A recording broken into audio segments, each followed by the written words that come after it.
ఎక్కడ చచ్చారా? మన ఇంటి గేటు ముందే ఉన్నాం సార్. సరే లోపలికి రండి. అలాగే సార్. రేయ్ పదరా.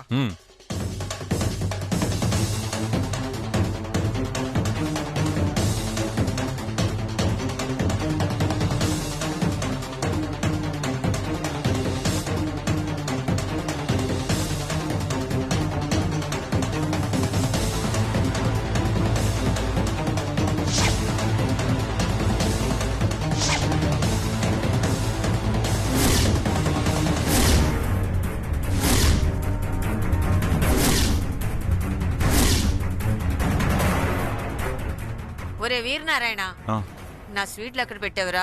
తెలుసు నువ్వు స్వీట్స్ కోసమే వెతుకుతున్నావని, అందుకే నీకు కనపడకుండా పని మనిషికి ఇచ్చేసాను. ఎంత పని చేసావురా? అంటే ముంబై వెళ్లే వరకు నాకు స్వీట్లు పెట్టవన్నమాట. ముంబైకి వెళ్ళాక కూడా పెట్టను. కోకిలమ్మా, మన పరిస్థితి పెనం మీద నుంచి పొయ్యిలో పడ్డట్టుందే. పులికి సెక్కకూడదనుకుని ఏకంగా పులి బోన్లోకి అడుగు పెట్టేసినావే. ఇప్పుడు ఆ పులికి పలారం అవడమే తప్ప బయటపడే అవకాశమే లేదే.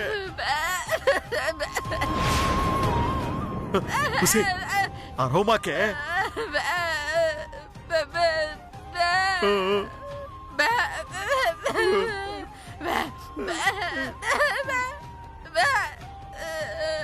అవునే, వాళ్ళిద్దరూ ముంబై వెళ్ళిపోతారు. అదే జరిగితే మనల్ని ఇంట్లో పెట్టి తాళం వేస్తారు. తిండి లేక తిప్పలు లేక ఎక్కడే కుక్క సాగు సావాల్సి వస్తుందే.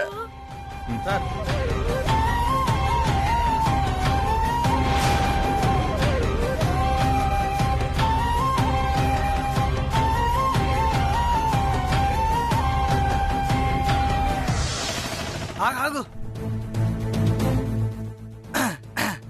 ఉషా ఉషా దిగండి స్వామి.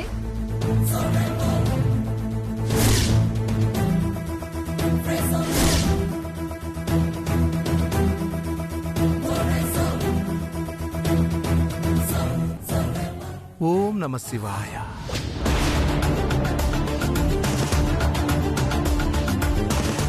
ఆ ఆటో స్వామికి డబ్బులిచ్చి పంపించిన. అలాగే స్వామి. ఇదిగో అన్నా 150 అని చెప్పి 50 ఇచ్చావేంటి? నేనెవరో తెలుసా? కోటిగాన్ని తేడా వచ్చిందనుకో ఏ శాత ఏమనుకుంటున్నావో పోరాపో. తప్పు నాయన. ఒకప్పుడైతే మనం రౌడీజం చేశాం, దాదాగిరి చేశాం. ప్రస్తుతం మనం సాధుజీవులం అయిపోయాం నాయన. అతనికి ఇస్తానన్న డబ్బులు అతనికి ఇచ్చేసాయి, లేదంటే ఆ భగవంతుడు మనల్ని క్షమించండి నాయన. అట్టగే స్వామి.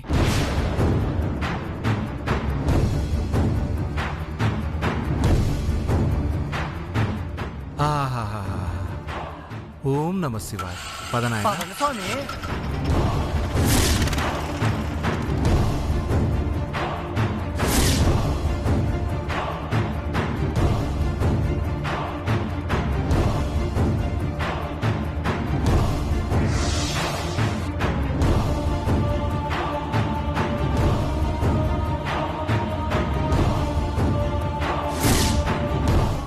ఓం నమ శివాయ.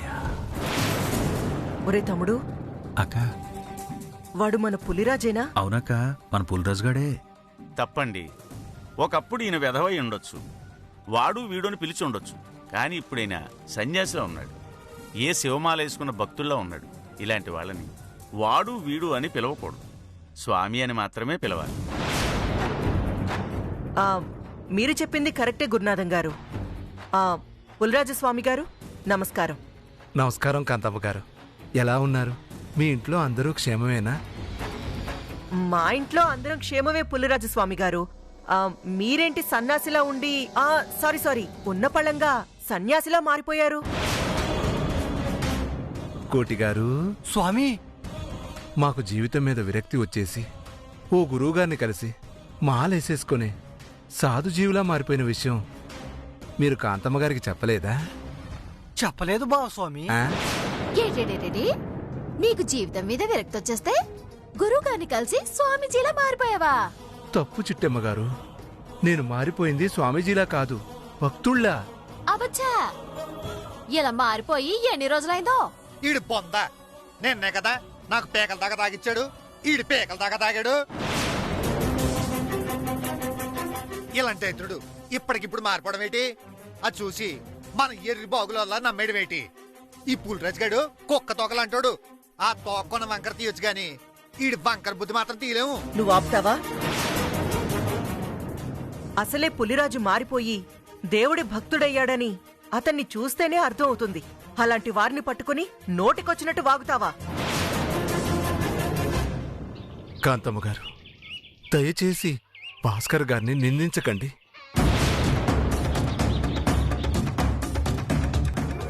ఎందుకంటే ఒకప్పుడు నేను ఎంత ఎదవనో పాపం భాస్కర్ గారు కూడా అంతే ఎదవ కదా.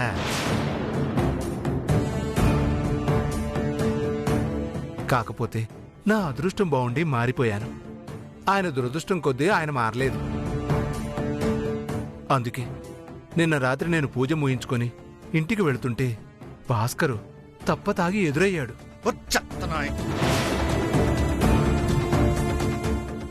ఏంటి నేనా? నువ్వే కదా తాగుపుల్ రాజు అని బలవంతం చేశావు. అయ్యో అనియా, అనియా.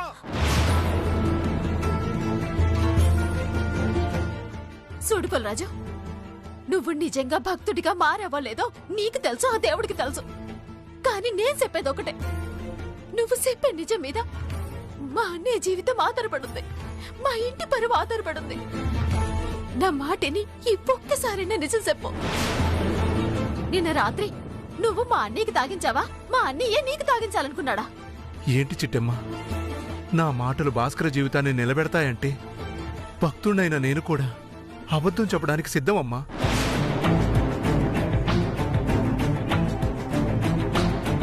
ఎందుకంటే నేను చెప్పే అబద్ధం మీద ఒకరి జీవితం ఆధారపడి ఉంది అంటే నేను అబద్ధమే చెప్తాను తప్ప నిజం చెప్పనమ్మా. చెప్పు, నన్నేం చెప్పమంటావు? భాస్కర్కి నేనే తాగించానని చెప్పమంటావు కదూ? రై, నువ్వు తాగించావని చెప్పనట్లేదు, నువ్వు తాగించావా లేదా అని అడుగుతున్నాను. సరే చిట్టమ్మ గారు, మీ అన్నయ్య జీవితం బాగుపడితే అంతకంటే ఏం కావాలి? నేను ఆ దేవుడి మీద ఒట్టేసి చెప్తున్నాను, భాస్కరే నన్ను తాగమన్నాడు. అంతే తప్ప భాస్కర్ని నేను తాగమని బలవంతం చేయలేదు.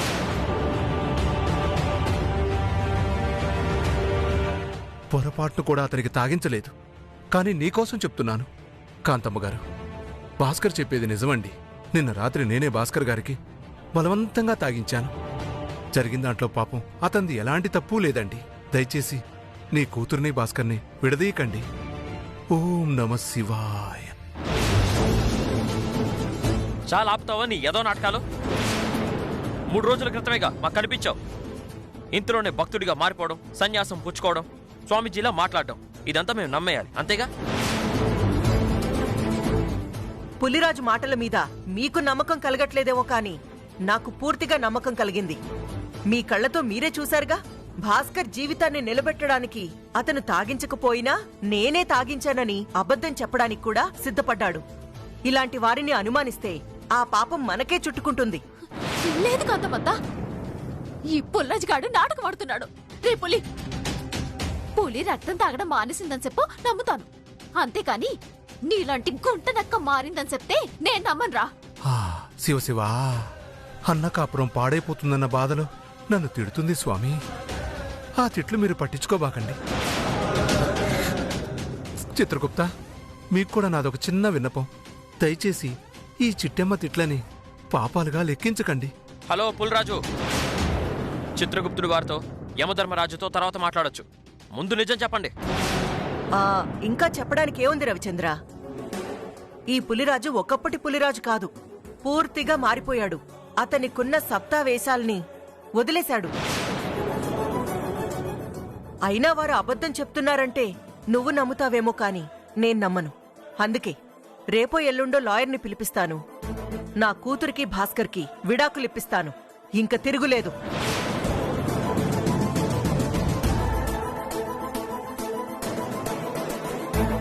ఎంత చల్లని మాట చెప్పావమ్మా.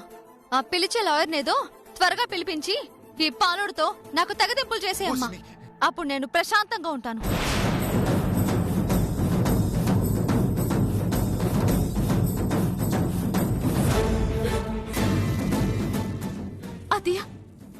నేనంటే చిన్నపిల్ల, మీరు పెద్దవారు.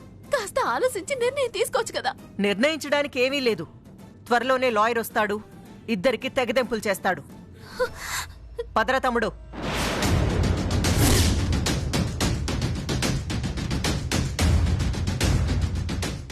సిటీ ఇప్పుడు నా పరిస్థితి ఏంటే? నీ సంచెప్తూ ఒక్కడనవ్వడేటే? బాధపడకరా అన్నయ్య. ఈ సెల్లి ప్రాణాలతో ఉండగా నిన్ను వదిని విడిపోనివ్వదు. నువ్వు ప్రశాంతంగా ఉండు. ఏం జరగాలో ఎలా జరగాలో నేను చూసుకుంటాను. అది కాదు సిటీ. వెళ్ళమని చెప్తున్నాను కదా.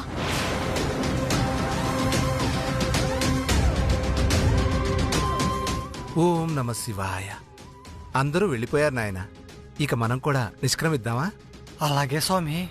ఓం నమ శివాయ. పదనాయన. పదండి స్వామి. ఆ.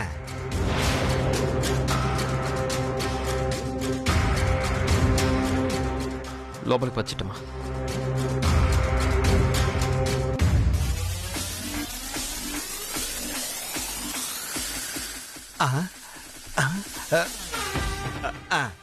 పట్టుకో పట్టుకో. అబ్బా ఏరా కోటిగా, మీ బావ స్వామీజీలాగా బాగా యాక్టింగ్ చేసేసాడా? ఎరగొట్టేసావు బావా.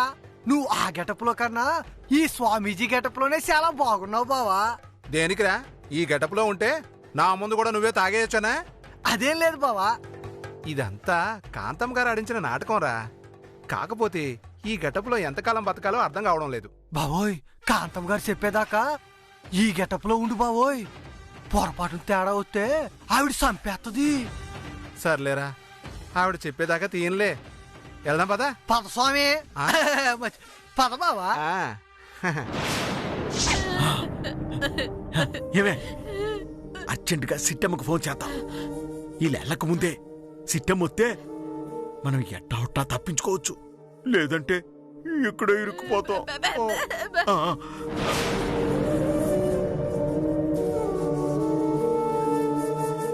బావా, మనం చూసిందంతా కళ్ళంటావా నిజమంటావా? ఎందుకు అడుగుతున్నావు చిట్టమ్మా? మరి లేకపోతే ఎప్పుడూ తప్పతాగిపోయి చెత్త కుప్పల్లో పడిపోయి ఆ పులరాజు ఉన్నట్టుండి భక్తుడిగా మారిపోవడం ఏంటి? అవును చిట్టమ్మా, మీ అన్నయ్య ఏమో ఆ పులిరాజు గారు తాగించాడు అంటున్నాడు. ఆ పులిరాజు గాడేమో నేను భక్తుడిలా మారిపోయాను, ఎలాంటి చెడ్డ పనులు చేయను అంటున్నాడు. ఎవరి మాట నమ్మాలో అర్థం కావట్లేదు. అంటే నువ్వు మా నేనే అనుమానిస్తున్నావా ఏంటి? అలా కాదు చిట్టమ్మా. అర్థమైందిలే. ఆ పులరాజు గాడు భక్తుల్లా మారిపోయాడు కాబట్టి ఆడి మాటలు నమ్మొచ్చు, మా అన్ని మాటలు నమ్మకూడదు, అంతే కదా? నేను అలా అనలేదు చిట్టమ్మా. నువ్వు అలాగే అన్నావు. నాకు గాని మా అన్నయ్య కాని మనసులో ఏమి పెట్టుకోకుండా కుండ బద్దలు కొట్టినట్టు మనసులో ఉన్నది చెప్పడం తప్ప మనసులో ఎట్టుకొని మాట్లాడటం మాకు సాధ కాదు. అందుకే మా అన్నయ్య ముక్కు సూటిగా చెప్పాడు. ఆ పులరాజు గాడేమో భక్తుల్లా మారిపోయానని నాటకం ఆడుతున్నాడు. దీన్ని బట్టి అర్థం అవట్లేదు. ఖచ్చితంగా ఆ పులరాజు గాడే మా అన్నయ్యతో తాగించాడని. నువ్వు చెప్తుంటే నాకు అదే అనుమానం వస్తుంది. అనుమానం కాదు, అదే నిజం. నాన్న ఫోన్ చేస్తున్నాడు. హలో నాన్నా. ఎక్కడున్నావమ్మా? ఇంకెక్కడుంటా నాన్నా, ఇంట్లోనే ఉన్నా. మీరెలా ఉన్నారు? మీ అమ్మ నేను పెద్ద ప్రమాదంలో ఇరుక్కుపోనావమ్మా. ప్రమాదమా? ఏంటి నాన్నా? నీలాంబరి భాస్కర్ మీద అలిగి ఇల్లు ఒగ్గేసిపోయిందని మీ అమ్మ నేను బయలుదేరినావమ్మా. మన రావు సిటీ సెంటర్కి వచ్చేసరికి ఆ ఏర్నారాయణ మనుషులు మమ్మల్ని చూసేసినారమ్మా. ఏంటి వీరనారాయణ బాబాయ్ మనుషులు మిమ్మల్ని చూసేశారా? అవును తల్లి, అన్నించి తప్పించుకుందామని మేము నేరుగా ఏర్నారాయణ ఇంట్లోకి వచ్చేసినామమ్మా.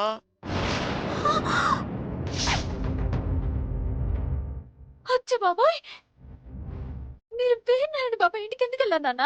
ఏడు చెప్పమంటావమ్మా, అంత మా కర్మ. అసలు ఏం జరిగినదంటే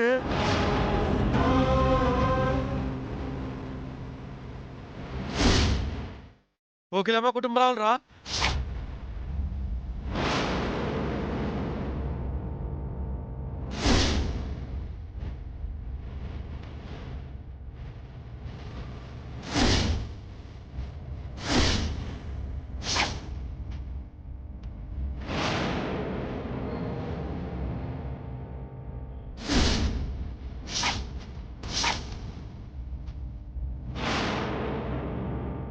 అలా పులి నుంచి తప్పించుకుందామని పులి బోన్లోకి వచ్చేసినావమ్మా. మా అదృష్టం బాగుండి ఆ ఏడున్నారైనా ఇంకా మమ్మల్ని చూడలేదు. నువ్వు బ్యాగే వచ్చాయమ్మా, ఏదో ఒకటి చేసేసి మా ఇద్దరిని ఇక్కడి నుంచి బయటపడాయమ్మా. అలాగే నాన్న, అలాగే. మీరేమీ భయపడకండి. నేను బావ ఎన్నే బయలుదేరి వచ్చేద్దాము. ఏదో ఒకటి చేసి మీ ఇద్దరిని ఆయన నుంచి బయటకు తెద్దాం, సరేనా? ఏమో తల్లి, ఇంకాసేపట్లో ఆ ఏర్నారాయణ బొంబాయి వెళ్ళిపోతాడట. అదే జరిగితే ఇంటికి తాళం వేసేస్తారు. ఆ తర్వాత నువ్వు వచ్చిన ఉపయోగం ఉండదు తల్లి. లేదు నాన్న, మేము ఇప్పుడు బయలుదేరుతున్నాం. మీరు ధైర్యంగా ఉండండి. బాబా, మనం అర్జెంటుగా వీరనారాయణ బాబా ఇంటికి వెళ్ళాలి. ఏమైంది? అమ్మ నాన్నలు అనుకోకుండా ఆ వీరనారాయణ బాబా ఇంట్లోకి వెళ్ళిపోయారంట. వాళ్ళ ఆ ఇంట్లోకి ఎందుకు వెళ్ళారు? ఇదిగో ఇప్పుడు మొత్తం సేపటంతా తీరిక టైం 2 లేవు. తర్వాత చెప్తాను, పద వెళ్దాం.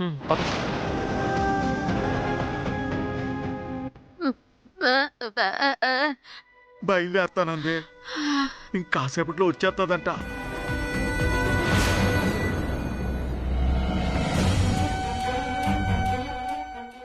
సరే సరే, నేను ఇప్పుడు ముంబై వెళ్తున్నాను. మిగతా విషయాలు వచ్చిన తర్వాత మాట్లాడతాను, ఓకేనా? అమ్మా, అమ్మ ఎక్కడికి వెళ్ళింది? మీరు ఫోన్ మాట్లాడుతుంటే ఇప్పుడే పక్కెళ్ళింది సార్. నీతో పెద్ద చావైపోయింది నాకు. సందు దొరికిందంటే చాలు ఏవో స్వీట్స్ తినేస్తూ ఉంటావు. అమ్మా, అమ్మా, అమ్మా. అమ్మో, వీరనారాయణ వచ్చేస్తున్నాడు. ఇప్పుడు లడ్డూలు తినడం చూశాడంటే నన్ను ముంబై తీసుకెళ్ళడం కాదు, నేరుగా హాస్పిటల్కి తీసుకెళ్తాడు. అమ్మా, ఎక్కడున్నావు?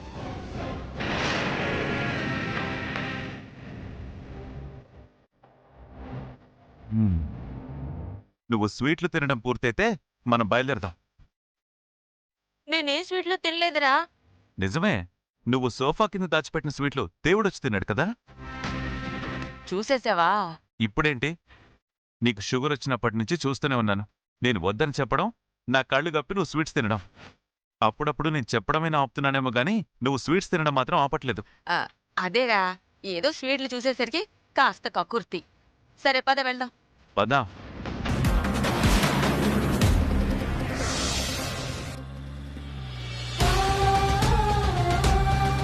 బావా, వీరనారాయణ బాబాయ్ ఉన్నాడంటావా వెళ్ళిపోయాడంటావా? మనం ఎలా చెప్తాం చిట్టమ్మా? సాధ్యమైనంత త్వరగా వెళ్ళి ఏదో ఒకటి మాయ చేసి మీ అమ్మ నాన్నని బయటికి తీసుకురావాలి. అంతకు మించి మన దగ్గర వేరే దారి లేదు. తొందరగా పోనీ బావా. పొరపాటున బాబాయ్ కానీ వెళ్ళిపోయాడంటే మా అమ్మ నాన్నల్ని బయటికి తీయడం కష్టమైపోతుంది. అలాగే చిట్టమ్మా, నువ్వేం కంగారు పడుకో, త్వరగా వెళ్ళిపోదాంలే.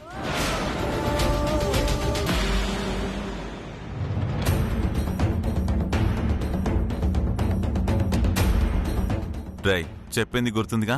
మేం లేం కదా అని ఇంటిని ఇష్టం వచ్చినట్టు వాడారో ప్రాణాలు తోడేస్తాను. అయ్యో లేదు సార్, మళ్ళీ మీరు ఫోన్ చేసే వరకు ఈ ఇంటి వైపు కూడా రాను సార్. అంటే దొంగలొచ్చి దోచుకున్నా పట్టించుకోరా? అది కాదు సార్. సరే సరే, మీ ఇద్దరిలో ఎవరో ఒకరు ఇంటికి కాపలాగా ఉండాలి.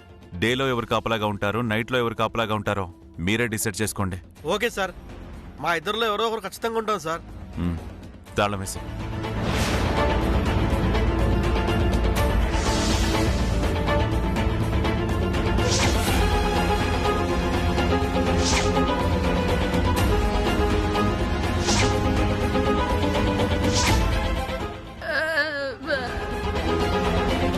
ఏడ్చేస్తామే, ఇల్లు ఆపలేం కదా.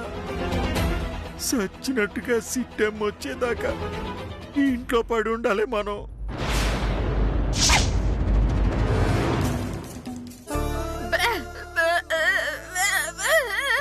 ఏటే వచ్చేది? ఆ ఇల్లేమైనా ఈ ఇంటి పక్కనే ఉందా? రావడానికి టైం పడుతుందిగా. నువ్వేం కంగారు పడమాకే, సిట్టమ్మొత్తే ఏదో ఒకటి చేస్తుందిలే.